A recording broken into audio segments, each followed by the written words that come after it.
Hello, and welcome to 5 Minute Gym, where you give me 5 minutes of your day and I give you workout advice that'll last you a lifetime. My name is Turner, and today we're going to be going over how to perform a sit-up. Let's first go over the muscles that are going to be worked during the sit-up. The first is going to be the rectus abdominis, commonly known as the abs. And the second is going to be the obliques, which is going to stabilize the core while you perform your sit-up. Go ahead and find yourself a nice open space like I have here so that we can lie down and start performing our sit-up. Now that we're down on the ground, let's go over proper position, range of motion, and some keys to remember in order to make your sit-ups as effective as possible. The proper position for your sit-up is as follows. Your back and your feet are flat on the ground, feet are together, and your knees bent in a comfortable position. As for my hands, I want to rest my fingers behind my ears as so. A common mistake many people make is taking their hands and clasping them behind their head like so. This puts a lot of unnecessary strain on the neck. As you start your sit-up, the arms pull forward on the head. Instead, we're going to keep our fingers behind the ears like I demonstrated earlier. Let's talk a little bit about range of motion. You may be asking, Turner, why don't you have anything holding down your feet? This is intentional, and I'll show you why.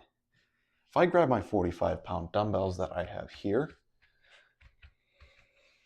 and I slide my feet underneath them, I can now perform a full range of motion sit-up like so.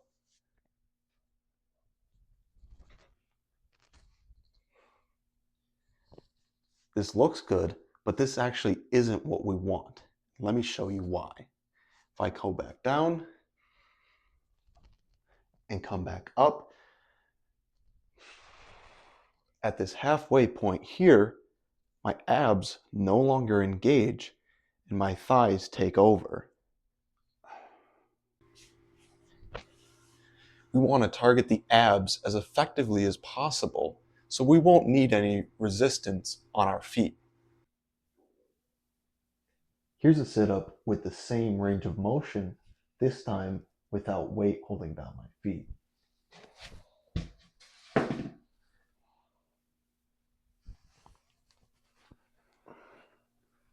Notice that my feet lifted off the ground.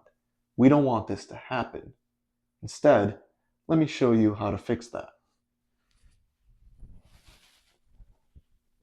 We want to come up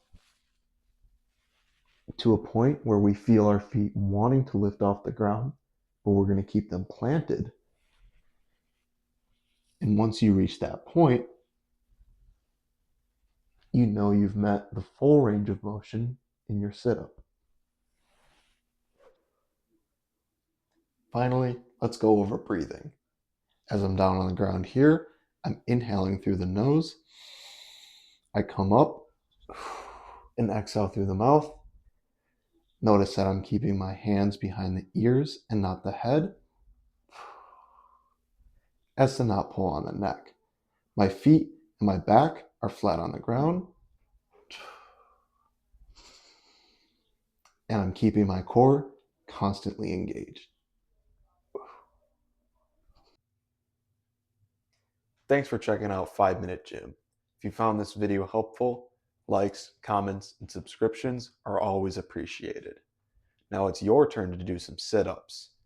Frankly, it's probably my turn to do some stretches. Until next time.